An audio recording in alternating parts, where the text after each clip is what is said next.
പിരിഞ്ഞും അങ്ങേ മറന്നും യാതൊന്നും ചെയ്യുവാനില്ലല്ലോ.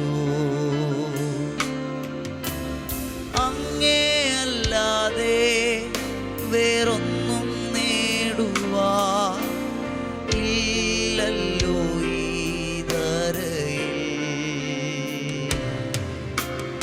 അങ്ങേ പിരിഞ്ഞും അങ്ങേ മറന്നും യാതൊന്നും ചെയ്യുവാനില്ലല്ലോ.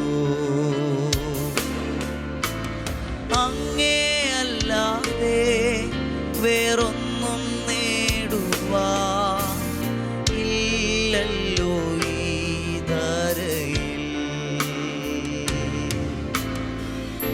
സ്നേഹിക്കുന്നേ സ്നേഹിക്കുന്നേ സ്നേഹിക്കുന്നേ യേശുവേ. സ്നേഹിക്കുന്നേ സ്നേഹിക്കുന്നേ സ്നേഹിക്കുന്നേ യേശുവേ. വോയിസ് ഓഫ് ലവിൽ ഇന്ന് കർത്താവ് നമുക്ക് തരുന്ന വചനം മത്തായി സുവിശേഷം 3-ാം അധ്യായം അതിന് 15-ാമത്തെ വാക്യം. ഒന്ന് ശ്രദ്ധിച്ചാട്ടെ. യേശു അവനോട്, ഇപ്പോൾ സമ്മതിക്കുക, ഇങ്ങനെ സകല നീതി നിവർത്തിക്കുന്നത് നമുക്ക് ഉചിതം എന്ന് ഉത്തരം പറഞ്ഞു. അപ്പോൾ അവൻ അവനെ സമ്മതിച്ചു. യോഹന്നാന്റെ കൈക്കീഴിൽ സ്നാനമേൽക്കാൻ പോകുന്ന യേശു. യോഹന്നാൻ പറയാണ്, ഒരിക്കലും അത് സംഭവിക്കരുത് എന്ന് പറഞ്ഞ് തടസ്സം നിൽക്കുമ്പോൾ യേശു പറയാണ്, ഇപ്പോൾ സമ്മതിക്കുക. ഇവിടെ വലിപ്പ ചെറുപ്പങ്ങളൊന്നും നോക്കരുത്, ദൈവഹിതത്തിന് വേണ്ടി സമർപ്പിക്കുക. നമ്മുടെ ജീവിതത്തിൽ ഈ ഒരു വലിയ കർത്താവിൻ്റെ പ്രിൻസിപ്പിൾ ഏറ്റെടുക്കുക നല്ലതായിരിക്കും. തന്നെക്കാൾ ചെറിയവനാണ്, പക്ഷെ യേശു ദൈവഹിതത്തിന് വേണ്ടി തന്നെത്താൻ താഴ്ത്തുകയാണ്. അവിടെ പറയുന്ന കാര്യമുണ്ട്, ദൈവഹിഷ്ടം നടക്കട്ടെ, ദൈവഹിതം നടക്കട്ടെ. നിങ്ങളുടെ ജീവിതത്തിൽ ചില സ്ഥലത്തൊക്കെ ചിലരുടെ ഇടങ്ങളിൽ നിങ്ങൾ താഴ്ത്തി കൊടുക്കേണ്ടി വരും. നിങ്ങളുടെ സ്ഥാനങ്ങളും മാനങ്ങളും ഒക്കെ മാറ്റിവെച്ചിട്ട് ചില സ്ഥലത്ത് നിങ്ങൾ താഴ്ന്നിരിക്കേണ്ടി വരും. അവിടെയൊന്നും നിങ്ങൾ തോൽക്കപ്പെടുകയല്ല, മറിച്ച് നിങ്ങൾ ജയിക്കപ്പെടുകയാണ്. ചില വിഷയങ്ങളിലൊക്കെ നിങ്ങളൊന്ന് താഴണം കേട്ടോ.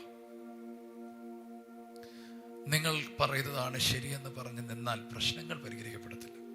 അവിടെ ചില സ്ഥലത്തൊക്കെ വിട്ടുവീഴ്ചയ്ക്ക് തയ്യാറാകണം. യേശു ആ യോഹന്നാന്റെ കൈയുടെ കീഴിലേക്ക് താഴ്ന്നിരുന്നില്ലേ?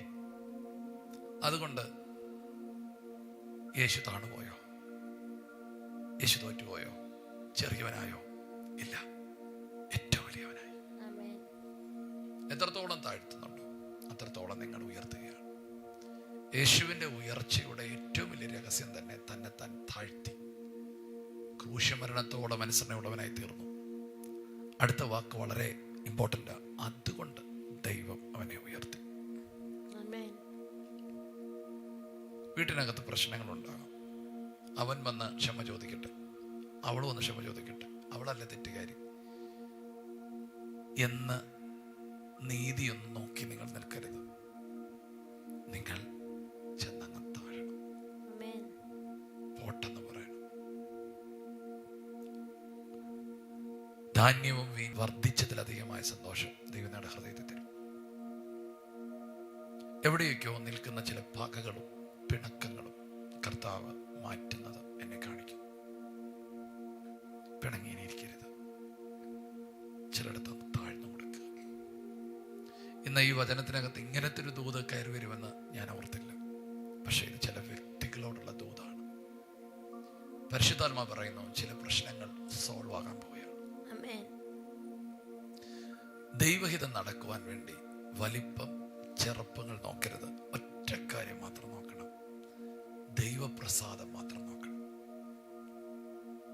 ആ സ്നാനം കഴിഞ്ഞ് യേശു കയറി വരുമ്പോൾ സ്വർഗത്തിൽ നിന്നൊരു ശബ്ദമുണ്ട്, ഇവൻ എൻ്റെ പ്രിയപുത്രൻ. ആമേൻ. ഇവനിൽ ഞാൻ പ്രസാദിച്ചിരിക്കുന്നു. ഇത് യോഹന്നാനും കേട്ടു. അവിടെ കൂടിയവരെല്ലാം ആ മുഴക്കം കേട്ടു. അതെ, അനേകർക്ക് സാക്ഷ്യമാവണ്ണം ദൈവം ചിലത് ചെയ്യാൻ പോവുകയാണ്. യെസ്, നിങ്ങൾ താഴുകയല്ല, ഒത്തിരി ഉയരാൻ പോവുകയാണ്. ഈ ദിവസങ്ങളിൽ ക്രിസ്തുവിൻ്റെ ഒരു മനോഭാവം നിങ്ങളുടെ മേൽ ദൈവം ഇടാൻ ആഗ്രഹിക്കുന്നു. ഈ ദിവസങ്ങളിലല്ല, എപ്പോഴും ഇടാൻ ആഗ്രഹിക്കുന്നു. നിങ്ങളെ കാണുന്നവർ യേശുവിനെ കാണുന്ന പോലെ ആകട്ടെ. കർത്താവിൻ്റെ സ്നേഹം നിങ്ങളെ അങ്ങ് നിറയ്ക്കട്ടെ. നമുക്ക് പ്രാർത്ഥിക്കാം. യേശുവെ, ഇന്ന് ഞങ്ങൾക്ക് നൽകിയ നല്ല വചനത്തിനായി നന്ദി പറയുന്നു. കർത്താവെ, ഞങ്ങൾ യേശുവിനെ പോലെ പരിശുദ്ധാത്മാവെ ഞങ്ങളെ ആക്കി മാറ്റണമേ. കർത്താവ്, ദൈവഹിതത്തിനായി സ്ഥലത്ത് സമർപ്പിച്ച് ഞങ്ങൾ പ്രാർത്ഥിക്കും. കർത്താവ്, താഴേണ്ടിടത്ത് താഴുവാൻ, വിധേയപ്പെടേണ്ടിടത്ത് വിധേയപ്പെടുവാൻ പരിശുദ്ധാത്മാവെ ഞങ്ങളെ സഹായിക്കണമേ. കർത്താവെ, യേശുവിനെ പോലെ കർത്താവ് അനുസരണമുള്ളവരാക്കി മാറ്റണമേ. ഈ വചനം കേൾക്കുന്ന ഓരോ വ്യക്തികളുടെയും ജീവിതത്തെ അങ്ങ് അനുഗ്രഹിക്കണമേ. അവരുടെ ജീവിതത്തിൽ വന്ന എല്ലാ തകർച്ചകളെ മാറ്റണമേ. കർത്താവെ, ദൈവസ്നേഹത്തിൻ്റെ ദൈവകൃപയുടെ ആഴങ്ങളിലേക്ക് അവർ നടത്തണമെന്ന് പ്രാർത്ഥിക്കുന്നു. യേശുവിൻ്റെ നാമത്തിൽ ഇന്നത്തെ ദിവസത്തെ അവർക്ക് അനുഗ്രഹിച്ച് പ്രാർത്ഥിക്കുന്നു. യേശുവിൻ്റെ നാമത്തിൽ തന്നെ ആമേൻ. കർത്താവെ, ഞങ്ങൾ ഒരുമിച്ച് ഒരു വലിയ ക്ഷമയുടെയും താഴ്മയുടെയും സൗമ്യതയുടെയും ഒരു ജീവിതം ഞങ്ങൾക്ക് തരാൻ ഞങ്ങൾ പ്രാർത്ഥിക്കുന്നു. ഇത് കേൾക്കുന്ന ഞങ്ങൾക്ക് തരാൻ പ്രാർത്ഥിക്കുന്നു. ഞങ്ങളെ കാണുന്നവർ യേശുവിനെ പോലെ എന്ന് പറയത്തക്കവണ്ണം ഞങ്ങളുടെ ലൈഫിൽ ക്രിസ്തു പ്രദർശിപ്പിക്കപ്പെടുവാൻ പ്രാർത്ഥിക്കുന്നു. കർത്താവെ, ഈ കുടുംബത്തെ അനുഗ്രഹിക്കുന്നു. ചില വർഷങ്ങളായിട്ടുള്ള പിണക്കങ്ങൾ, പ്രശ്നങ്ങൾ സോൾവ് ചെയ്യട്ടെ. ആമേൻ. യോഹന്നാന്റെ ഒരു ശുശ്രൂഷ വെളിപ്പെടട്ടെ. അപ്പന്മാരുടെ ഹൃദയം മക്കളിലേക്കും, മക്കളുടെ ഹൃദയം അപ്പന്മാരിലേക്കും നിരപ്പിക്കുന്ന ഒരു നിരപ്പിന്റെ ശുശ്രൂഷ വെളിപ്പെടട്ടെ. അനുഗ്രഹിച്ച് പ്രാർത്ഥിക്കുന്നു. കർത്താവെ, അതിനുള്ള ദൈവകൃപ കൊടുക്കണമേ. ചില പിണക്കങ്ങൾ നിമിത്തം, കയ്പുകൾ നിമിത്തം ശരീരത്തിൽ തുടരുന്ന രോഗങ്ങൾ, അസ്ഥിരോഗങ്ങൾ, ആസ്മാ രോഗങ്ങൾ, വലിവ്, ശ്വാസം മുട്ടൽ, ഡിപ്രഷൻ, അങ്ങനത്തെ എല്ലാ രോഗത്തിൻ്റെ പിണക്കങ്ങൾ നിമിത്തം ശരീരത്തിൽ തുടരുന്ന സ്തോത്രം, ചില സ്റ്റൊമക്ക് പ്രോബ്ലങ്ങൾ എല്ലാം മാറിപ്പോകട്ടെ. യേശുവിൻ്റെ നാമത്തിൽ ജനം സൗഖ്യമാകട്ടെ. ഡിവൈൻ ഹെൽത്തും ഡിവൈൻ ഹീലിങ്ങും ഡിവൈൻ പ്രോസ്പറും ഇവരുടെ മേൽ കൽപ്പിക്കുന്നു. അവരെ അനുഗ്രഹിക്കുന്നു യേശുവിൻ നാമത്തിൽ തന്നെ. ആമേൻ. വചനമനുസരിക്കുവാൻ ഇനി നിങ്ങൾ താമസിക്കരുത്. സ്നാനപ്പെടാൻ നിങ്ങൾ താമസിക്കരുത്. ക്ഷമ ചോദിക്കാൻ താമസിക്കരുത്. കർത്താവിൻ്റെ കൽപ്പന അനുസരിക്കാൻ താമസിക്കരുത് കേട്ടോ. നിങ്ങളും ദൈവം മാത്രമുള്ള ജീവിതമാണ്. ആരെയും ബോധിപ്പിക്കേണ്ട. ദൈവത്തെ അനുസരിക്കുക. God bless you. Shalom.